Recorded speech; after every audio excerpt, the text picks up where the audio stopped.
இந்த பதிவுல முன்னால சொன்ன மாதிரி அவரு எங்க வீட்டு எங்க பெரிய மாமா தான். நாங்க எல்லாம் ஒரே குடும்பமா வந்திருக்கோம். நாங்க நினைக்கிறது வேண்டுறோம். எங்க பொண்ணுக்கு நல்லபடியா முதல்ல கல்யாணம் ஆகணும். அவர் நினைச்சவரை கைப்பிடிக்கணும்னு நினைச்சோம். அது நடந்தது. அடுத்த முறை எங்க மருமகனே வந்து பெறாத்திக்கினாரு. எங்களுக்கு அடுத்த முறை பிறந்தா ஆண் குழந்தை வேணும். முதல் பொம்பளை குழந்தை இருக்கு.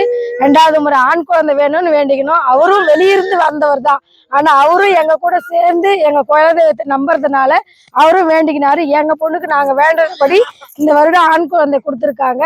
குழந்தைக்காக நாங்க கடா வெட்டி வைக்கிறோம்னு பெறாத்தின்னு இருக்கிறோம். ஆனா இந்த முறை செய்ய முடியல. அவங்களோட ஓரகத்தி மாசமா இருக்கிறதுனால செய்ய முடியல.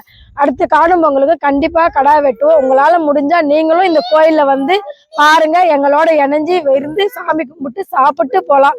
அன்னதானத்துக்கு இங்க குறைவே கிடையாது. வேணுன்ற அளவுக்கு சாப்பாடு கிடைக்கும். நந்து திருப்தியா சாப்பிட்டு போங்க. நாங்கெல்லாம் சின்ன பசங்களா இருக்கும்போது நடந்துதான் வருவோமே. இப்போ அப்புறம் மாட்டு வண்டியில வந்தோம். இப்போ வண்டி வச்சிருக்கோம். ஒரு காலை 9 மணிக்கு வந்தீங்கன்னா எல்லாருமே சேர்ந்து வண்டியில வந்துடலாம். இந்த சாமி வந்து ரொம்ப சக்தி வாய்ந்த சாமி தாங்க. முதல்ல நான் வரும்போது இந்த சாமிக்கு எப்படி இருந்ததுன்னு எனக்கு ஞாபகமே இல்லை. எனக்கு நினைவு தெரிஞ்ச நாள்ல இருந்து இந்த கோயிலுக்கு நான் வந்திருக்கேன். அவங்க சொன்ன மாதிரி நான் நினைச்சவரை கல்யாணம் பண்ணேன். முதல்ல பொன் குழந்தை கேட்டேன். அதே மாதிரி பொன் குழந்தை பிறந்தது. ஒரு 3 வருஷம் கேப்புக்கு அப்புறம் ஒரு ஆண் குழந்தை பிறக்கணும்னு எங்க அம்மா வேண்டிக்கிட்டாங்க, என் கணவர் வேண்டிக்கிட்டாங்க. அதே மாதிரி எனக்கு ஆண் குழந்தை பிறந்தது.